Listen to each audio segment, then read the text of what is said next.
Sociologists would all agree that race is a concept that is socially constructed. However, depending on which theoretical framework the sociologist would use, they might study different aspects of race and ethnicity. Each of the different theoretical frameworks would consider a different aspect of racial differences. Functionalist theory would see the different parts of society, i.e. the different social institutions that serve society, as all serving specific purposes for society to function properly. The social institution of education, religion, family, medicine, the media, they would each be seen as having a purpose in society, and that for society to be healthy and function properly, those functions must be met. You might want to think about functionalism in terms of an analogy to the human body. We all have organs that meet specific needs. The heart, lungs, digestive system, skin, kidneys, they all have specific functions which need to be performed for the body to be healthy. If one organ fails or does not function well, the whole body is affected. So the analogy to society is that if one of the social institutions does not perform its job correctly, say education or the family or medicine, then society as a whole may not thrive. Functionalist theory assumes that things are a certain way because they benefit society. So theorists might tend to look at racial divisions as serving a purpose of society that is beneficial. For instance, racial divisions allow society to assure that certain jobs are less than desirable or low paying, and they're filled because some groups have lower status and cannot get better jobs. Think about how some people take low paying jobs, and that in turn benefits those that have higher incomes. A great example of that is the low wages that part-time workers or migrant workers get paid. It's a benefit for those that are more economically advantaged. They pay less money for their goods or services because someone else is making less money doing that job. And also functionalists would tend to believe that the big divisions between groups racially make it less likely that subordinate groups will assimilate. The bigger the division from racial and ethnic standpoints, the less likely that group will assimilate, the less likely the status quo regarding power differentials will change. And the dominant groups want it to be that way, so their position in society is not challenged.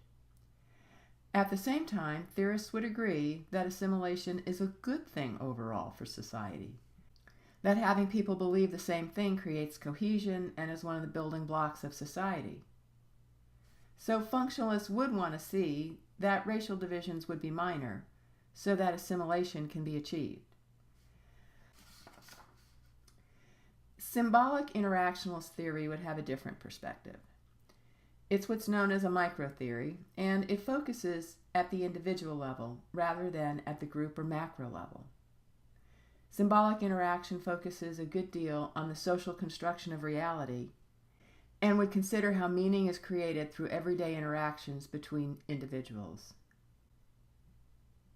It is how we interpret the things around us, the words, the gestures, the images, and these are all collectively symbols of meaning.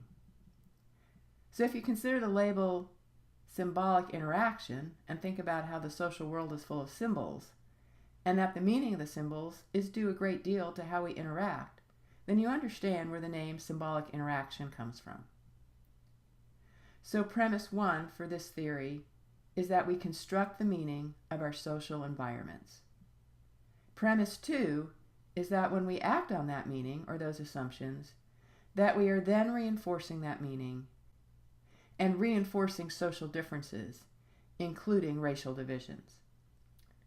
We are constantly reinforcing and sometimes recreating patterns of inequality between different groups of people due to how we interpret the social symbols and interact with each other.